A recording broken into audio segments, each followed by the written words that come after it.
Bonjour chers internautes de IGFM et d'ailleurs et bienvenue dans ce journal.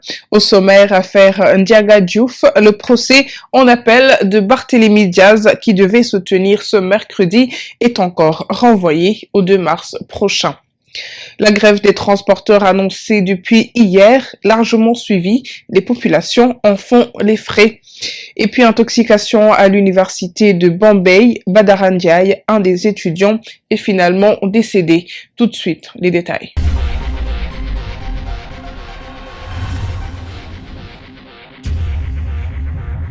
Encore un report pour Barthélémy Diaz dans l'affaire Ndiaga Diouf, malgré la présence des différentes parties au procès qui devait se tenir ce mercredi. Le président de la Cour d'appel de Dakar a acté le renvoi du procès jusqu'au 2 mars 2022. Le motif du renvoi, un avocat qui vient de se constituer pour assurer la défense de Cher Mbakiyou Sibi, condamné à 2 ans avec sursis dans ce dossier devant le tribunal correctionnel. Rappelons qu'en première instance, Barthélémy Diaz a été déclaré coupable de coups mortels, de coups et blessures volontaires et de détention d'armes sans autorisation administrative. Il a été condamné à 2 ans de prison, dont 6 mois fermes, et à une amende de 25 millions de francs CFA pour le meurtre du lutteur Ndiaga Diouf le 22 décembre 2011.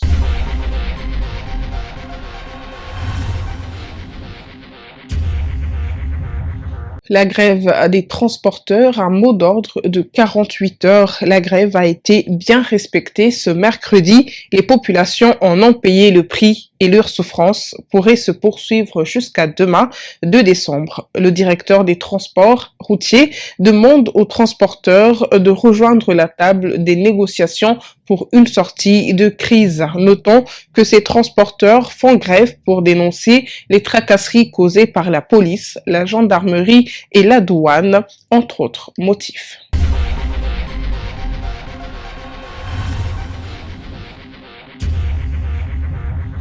Drame au quartier Skaturbam de Dakar, cité Cœur Radim. Un drame familial évité de justesse.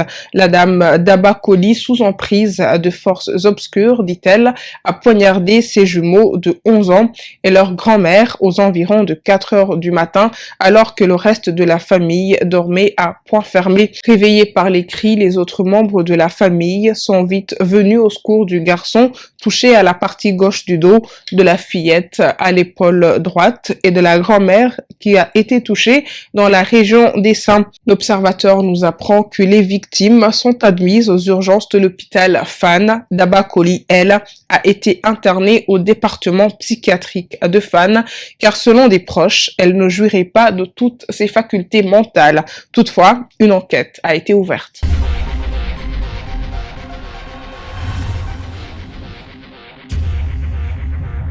Et puis victime d'une intoxication alimentaire, l'un des étudiants de l'université de Bombay, Badaran Ndiaye, est finalement décédé hier soir, renseigne Libération Online. Les résultats de l'autopsie sont attendus. Pour rappel, plusieurs étudiants de l'université Alioune Diop de Bombay se sont retrouvés au service médical suite à une intoxication alimentaire. Les autorités universitaires sont enfin sorties de leur silence. Le chef du service administratif du COUS, Alioune Fall, explique que le COUS a pris des mesures nécessaires. Parmi elles, la fermeture du restaurant Europe et une enquête ouverte pour situer les responsabilités. Mais selon les autorités universitaires, le décès de cet étudiant serait dû à une maladie dont il souffrait bien avant cette intoxication alimentaire.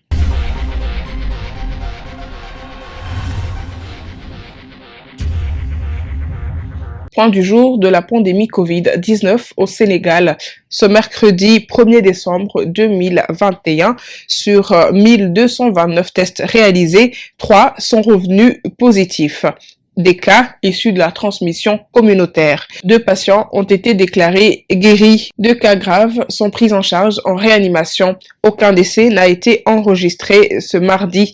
À ce jour, 73 990 cas ont été positifs au Sénégal, dont 72 093 guéris et 1885 décès. 11 patients sont encore sous traitement.